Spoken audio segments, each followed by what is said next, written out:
Hello students, today we are going to discuss about chemistry. In chemistry today we are going to discuss about mole concept. Mole concept हम लोग यहाँ पे discuss करने जा रहे हैं। लास्ट वीडियो लेक्चर में हम लोगों ने देखा था कि ऑक्सीडेशन नंबर कैसे फाइंड किया जाता है और हमने 4-5 एग्जाम्पल भी वहां पे लिए थे। आज हम जस्ट उससे आगे जा रहे हैं और कुछ और एग्जाम्पल्स यहाँ पे देख रहे हैं। आज की जो ये क्लास है ये कंप्लीटली नीट और आईआईटी के पर्सपेक्टिव से तैयार किया गया है। इसको आप आराम से देखो, जो भी आपको कंटेंट में लगे आप सजेस्ट कर सकते हो, जो भी आप लोगों को लगे वो आप सुझाव भी दे सकते हो। आप यहां पे देखो कि मैंने एक कंपाउंड लिया CrO5। CrO5 में हमें क्रोमियम का ऑक्सीडेशन नंबर निकालना है। ठीक है, बहुत अच्छा।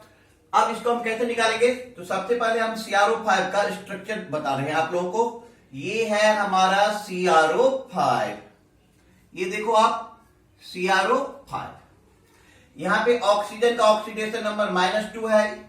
यहां पे ऑक्सीजन और ऑक्सीजन सिंगल बॉन्ड से अटैच है, मतलब पेरोक्साइड लिंकेज में है, इसलिए इसका ऑक्सीडेशन नंबर -1 और इस साइड भी ऑक्सीडेशन नंबर -1 ही रहेगा।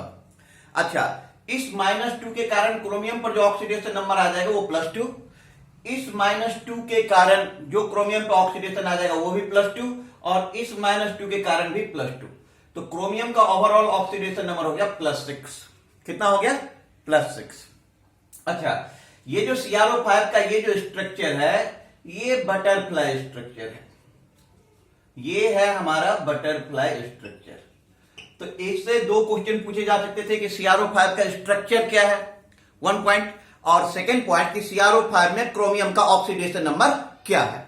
ओके, हम नेक्स्ट एग्जांपल यहां पे ले रहे हैं कि हमारे पास कंपाउंड है CrO8 3 नेगेटिव। CrO8 3 negative. अब CrO8 3 नेगेटिव का ये देख लो, इसका स्ट्रक्चर होता है काइट स्ट्रक्चर होता है। ये है काइट स्ट्रक्चर।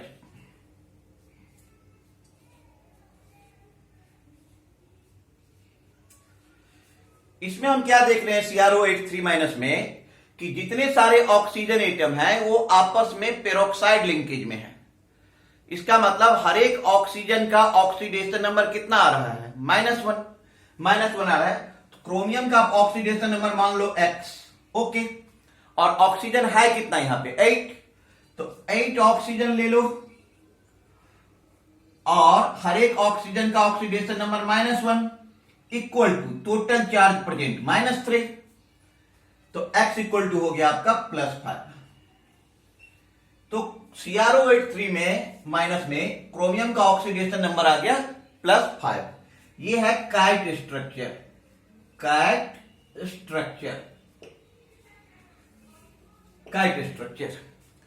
और पहले वाले केस में ये था बटरफ्लाई स्ट्रक्चर।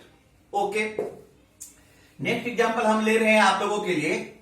यहां पर हमने लिया Br308 में हर एक ब्रोमीन एटम का अलग अलग ऑक्सीडेशन नंबर फाइंड करना है। कैसे फाइंड करेंगे? तो ये आप देख लो कि इसका स्ट्रक्चर हो जाएगा Br O।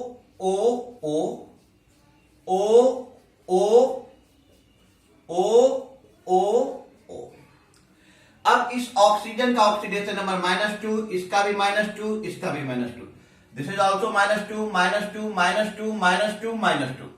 ओके, जो लेफ्ट हैंड साइड में ब्रोमीन एटम है, जरा आप इस पे गौर करके देखें। ये -2 के कारण इस पे आ जाएगा +2, इस -2 के कारण +2 और इस -2 के कारण +2। टोटल ब्रोमीन एटम पे जो लेफ्ट हैंड साइड में है इसका ऑक्सीडेशन नंबर आ रहा है +6। कितना आ रहा है? +6। अच्छा, जो सेंटर बीच में ब्रोमीन एटम है इसमें 2 ऑक्सीजन एटम से अटैच है। इस -2 के कारण इस ब्रोमीन पे कितना आ जाएगा? +2। लिख दो आप +2। इस -2 के कारण इस पे कितना आ जाएगा? +2। तो आप लिख दो +2। ये कितना हो गया? +4। कितना हो गया? +4। अच्छा, जो राइट हैंड साइड में ब्रोमीन एटम है, जरा आप इस पे गौर करके देखो। ये -2 है, इसके कारण इस ब्रोमीन पे +2, इस -2 के कारण ब्रोमीन पे +2 और इस -2 के कारण ब्रोमीन पे +2, तो ब्रोमीन का कितना आ रहा है +6। तो लेफ्ट हैंड साइड में जो ब्रोमीन एटम है वो +6, सेंटर वाला +4 और राइट हैंड साइड वाला भी +6। तो आपसे क्वेश्चन पूछा जाएगा कि Br3O8 में 3 ब्रोमीन एटम है, तीनों का अलग अलग बताओ। तो अलग अलग क्या हो गया 6 4 6। और यदि इसी के जगह पे यदि एवरेज ऑक्सीडेशन नंबर निकालना हो, क्या निकालना हो, एवरेज ऑक्सीडेशन नंबर निकालना हो, तो Br का हम x मान लेंगे, 3 ब्रोमीन एटम है तो 3x + 8 into -2 equal to 0, 3x equal to 16, x equal to 16/3। ये हो गया एवरेज ऑक्सीडेशन नंबर। लेकिन सवाल उठता है कि Br3O8 में एवरेज ऑक्सीडेशन नंबर तो कोई भी स्टूडेंट निकाल सकता है, तो जब नीट और आईआईटी की बात करोगे तो सेपरेटली ही पूछेगा। तो सेपरेटली में आंसर क्या आ रहा है, एक ब्रोमीन का 6, सेकेंड ब्रोमीन का 4 और थर्ड का 6। अब हम नेक्स्ट एग्जांपल ले रहे हैं यहां पे Br3O8 के बाद हमारे पास नेक्स्ट एग्जांपल है C3O2 में आपसे क्वेश्चन पूछा जाएगा कि जो तीनों कार्बन एटम है उसका अलग अलग बताओ। C3O2 में देखो C3O2 का स्ट्रक्चर देख लो आप, CO, CO, ऑक्सीजन का -2, इस ऑक्सीजन का भी -2, इस ऑक्सीजन के कारण इस कार्बन पे कितना हो जाएगा +2, इस माइनस ऑक्सीजन के कारण इस कार्बन पे कितना हो जाएगा +2, बीच वाला कार्बन 0, तो इसका हो गया 2 0 2 2 0 2। ये हो गया C3O2 का, C3O2 का। नेक्स्ट एग्जांपल हम ले रहे हैं Na2S4O6 में आपसे क्वेश्चन पूछा जाएगा कि चारों सल्फर का अलग अलग बताओ। Na2S4O6 में चारों सल्फर का अलग अलग ऑक्सीडेशन नंबर बताइए। कैसे करेंगे हम, सबसे पहले इसका स्ट्रक्चर ड्रॉ कर लो। तो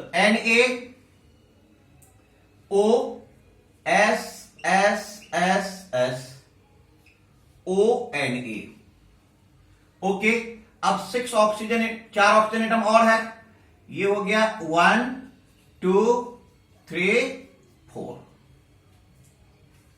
अब ये देखो जो बीच वाला दोनों सल्फर एटम है इसका हो जाएगा 0, इसका भी ऑक्सीडेशन नंबर 0, ये -2 ये -2 ये -2 ये -2। अब ये ऑक्सीजन भी -2 है, इसको हम जरा समझने के पर्पज से ऐसे लिख देता हूं -1 -1। सोडियम का ले रहा हूं +1 समझने के लिए। अच्छा, इधर भी ऑक्सीजन का -2 है, समझने के पॉइंट ऑफ व्यू से इसको हमने लिख दिया -1 -1 और सोडियम का +1। अब देखो सोडियम का +1 इस -1 से कैंसिल हो गया, तो इस सल्फर एटम का ऑक्सीडेशन नंबर कैसे निकालेंगे। अब इस ऑक्सीजन पे कितना बच गया -1, इस -1 के कारण इस सल्फर पर जो ऑक्सीडेशन नंबर आ जाएगा +1, इस -2 के कारण +2, इस -2 के कारण +2, 0 के कारण 0, तो ये हो गया +5। जो लेफ्ट हैंड साइड में, एक्सट्रीम लेफ्ट हैंड साइड में सल्फर एटम है उसका ऑक्सीडेशन नंबर आ गया +5। अच्छा, सेकेंड वाले सल्फर का 0, सेकेंड वाले सल्फर का 0, थर्ड वाले सल्फर का 0। अब आ जाओ आप फोर्थ वाले सल्फर एटम का निकालो। फोर्थ वाले सल्फर एटम का देखो, फिर +1 सोडियम का, -1 ऑक्सीजन का कैंसिल हो गया। अच्छा, ये ऑक्सीजन का -2 है, -2 के कारण सल्फर पे कितना आ जाएगा +2, इस -2 के कारण सल्फर पे कितना आ जाएगा +2, इस -1 के कारण कितना आ जाएगा सल्फर पे +1, टोटल +5। तो ये जो क्वेश्चन हो गया, तो एक सल्फर का हो गया 5005। इवन आईआईटी जेईई एडवांस में इंटीजर टाइप क्वेश्चन ये क्वेश्चन पूछा जा चुका है कि Na2S4O6 में सल्फर के 2 ऑक्सीडेशन स्टेट होते हैं, दोनों ऑक्सीडेशन स्टेट के बीच का डिफरेंस क्या है, 5 और 0 के बीच का डिफरेंस क्या हो जाएगा 5 हो जाएगा। तो इस क्वेश्चन को आप देख लो।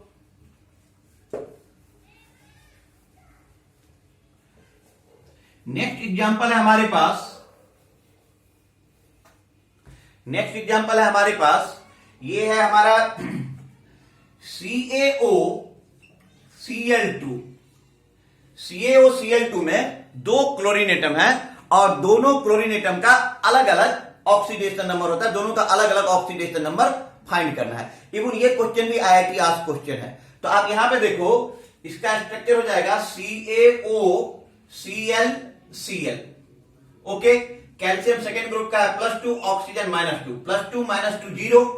अब ये दो क्लोरीन एटम बच गया, इस क्लोरीन को X मान लो, इस क्लोरीन को Y मान लो, तो क्लोरीन का जनरल ऑक्सीडेशन नंबर क्या होता है -1। तो एक का -1 होगा तो दूसरे का हो जाएगा +1, क्योंकि ओवरऑल कंपाउंड का होना कितना है 0। तो अब किसको प्लस ले किसको माइनस, ये प्लस ये माइनस, तो ये प्लस ये प्लस ये माइनस, तो ये क्लोरीन हो गया +1 और ये क्लोरीन हो गया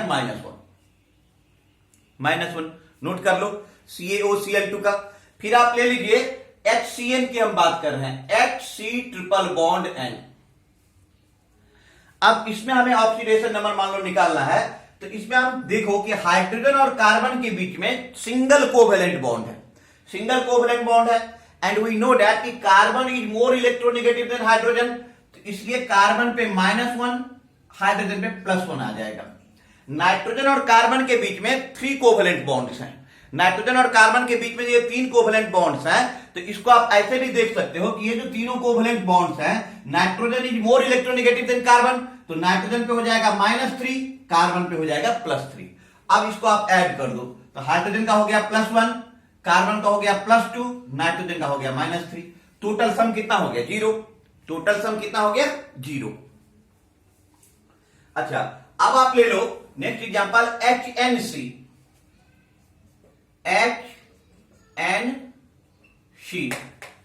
अब आप HNC ले लो। अब आप लोग फाइंड करके मुझे बताओ, HCN का तो मैंने बता दिया, HNC का आप लोग फाइंड करके बताओ कितना होगा। मैं वेट कर रहा हूं, आप लोगों को दे रहा हूं टाइम 10 सेकेंड का। अब आप HNC का देखिए, HNC में क्या हो जाएगा कि HNC,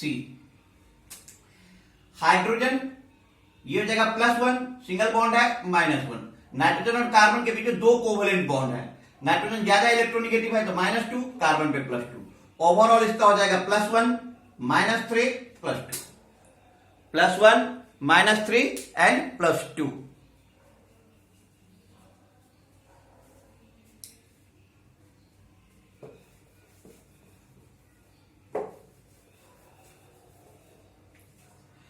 अब हमारे पास नेक्स्ट एग्जांपल है H2SO5। H2SO5 में आप लोगों को बताना है कि सल्फर का ऑक्सीडेशन, H2SO5 में आप लोगों को बताना है कि सल्फर का ऑक्सीडेशन नंबर कितना होगा। तो आप सबसे पहले इसका स्ट्रक्चर देखो, HOOSOOH।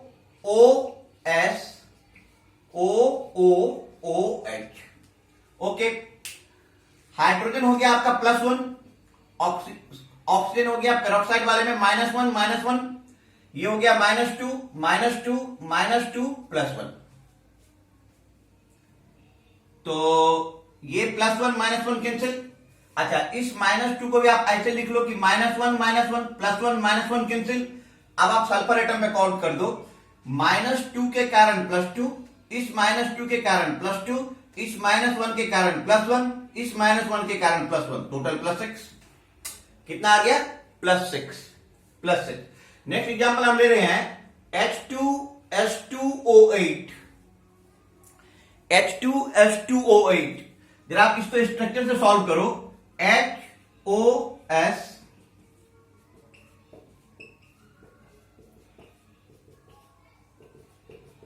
ये हमारा H2S2O8 कैसे करेंगे, +1, ये है -2 तो इसको लिख दो आप -1 समझने के पर्पज से, ये -2 ये -2, इस ऑक्सीजन का -2, इस ऑक्सीजन का भी -2। अब ये ऑक्सीजन बच रहा है, ये भी -2 को समझने के पर्पज से -1 करके 2 बार लिख लिए, ये +1। यहां पे दोनों ऑक्सीजन पेरोक्साइड के केस में है -1 अब ये फिगर सिमेट्रिक है, इसको बीच से ब्रेक कर दो, +1 -1 कैंसिल, -1 के कारण इस सल्फर एटम पे आ जाएगा +1, इस -2 के कारण +2, इस -2 के कारण +2, इस -1 के कारण +1, ये टोटल हो गया +6। ये टोटल हो गया +6। अब जरा उसी तरीके से इस सल्फर एटम का देखो, इस +1 हाइड्रोजन का और ये -1 कैंसिल, इस -1 के कारण सल्फर पे +1, इस -2 के कारण सल्फर पे +2, इस -2 के कारण सल्फर पे +2, इस -1 के कारण सल्फर पे +1, टोटल +6। टोटल प्लस 6 लिखे आप कॉपी पे।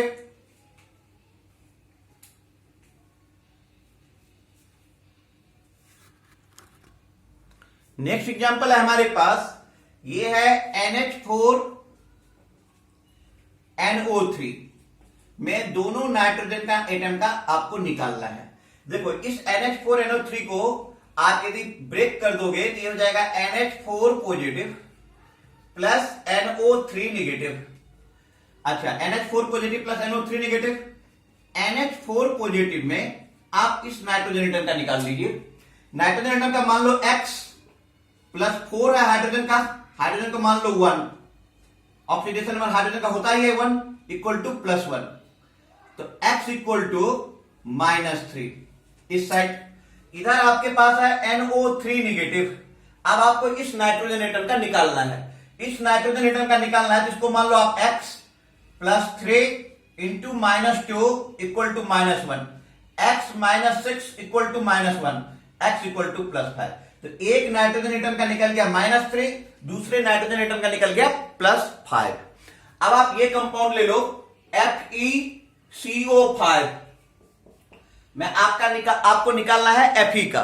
बताओ क्या होगा FeCO5 में Fe का ऑक्सीडेशन नंबर क्या होगा?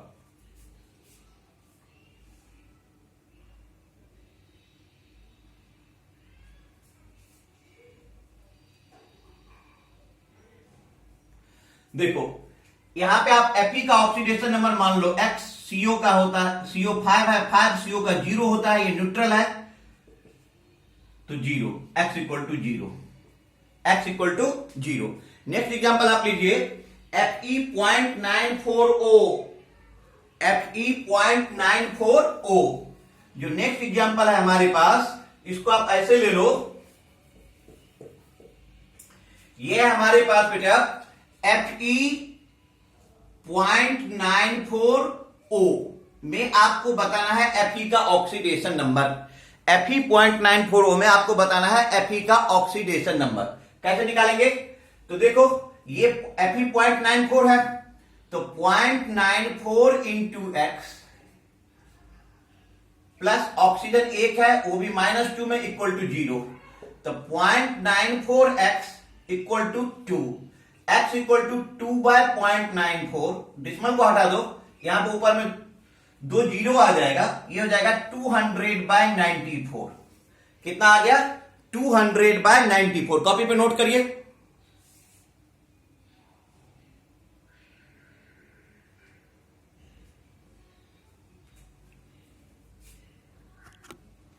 नेक्स्ट एग्जांपल है हमारे पास Fe3O4 में Fe का ऑक्सीडेशन नंबर निकालना है। अब ये जो Fe3O4 है, जैसे हम एवरेज ऑक्सीडेशन नंबर निकालते हैं तो ये हो जाएगा 3x plus 4 into -2 equal to 0, तो ये हो जाएगा 3x - 8 equal to 0, 3x equal to 8, x equal to हो जाएगा 8/3, x इक्वल टू हो जाएगा 8/3।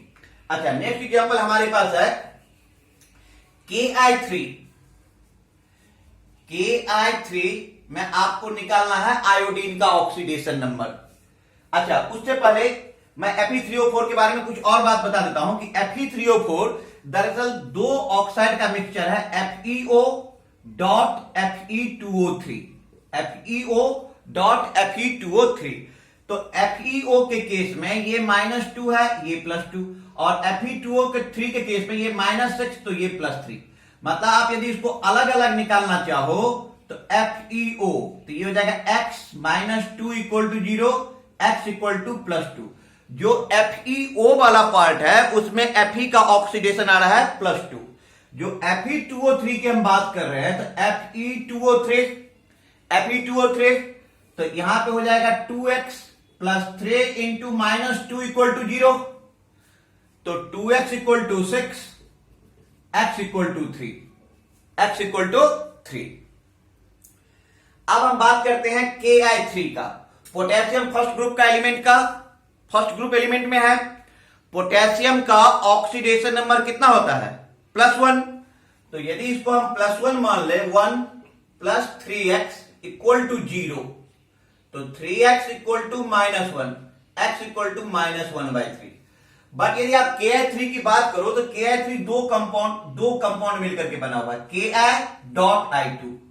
अब जरा देखो KI.I2, KI यहां पे आयोडीन का ऑक्सीडेशन नंबर की हम बात करें तो ये 1 plus x equal to 0, x equal to -1, और I2 के केस में जो ऑक्सीडेशन नंबर हो जाएगा वो हो जाएगा 0। तो आयोडीन का दो ऑक्सीडेशन नंबर आ गया, एक में -1 सॉरी, और दूसरे में 0। लेकिन एवरेज ऑक्सीडेशन नंबर की यदि आप बात करते हैं तो वो हो जाएगा माइनस। तो हम बात कर रहे हैं KI3 का, तो KI3 में आयोडीन का एवरेज ऑक्सीडेशन नंबर आ रहा है -1/3। बट यदि आप सेपरेटली देखते हैं तो इधर आ रहा है -1 और इस साइड आ रहा है 0। क्या आ रहा है? 0। अगला कंपाउंड ले लो आप NOCl। NOCl में आपको बताना है नाइट्रोजन का ऑक्सीडेशन नंबर क्या होगा। सोचो NOCl में नाइट्रोजन का ऑक्सीडेशन नंबर कितना होगा, बताइए।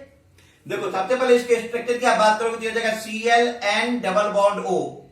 ठीक है, एक कोवलेंट बॉन्ड है, इसके कारण इस पे -1, इस पे +1। यहां पे दो कोवलेंट बॉन्ड है, इसके कारण ऑक्सीजन पे -2, नाइट्रोजन पे +2। ऐड कर दो, ये -1, ये -2, ये +3। तो नाइट्रोजन का ऑक्सीडेशन नंबर हो गया +3। NOCl के केस में नाइट्रोजन का ऑक्सीडेशन नंबर हो गया +3। नोट कर लो आप।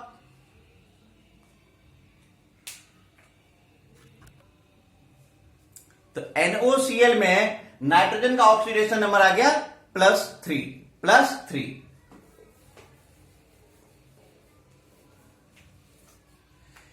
एडमिशन डीके या केमिस्ट्री क्लासेस में एडमिशन से रिलेटेड कोई भी इंफॉर्मेशन चाहिए तो आप इस नंबर पे कॉल करें या व्हाट्सएप करें 9810625121। नेक्स्ट वीडियो आप लोगों को कल के दिन मिल जाएगा। Thank you for your nice cooperation. Sorry for disturbance. Classes will be continued according to schedule. Okay, bye bye, go and enjoy.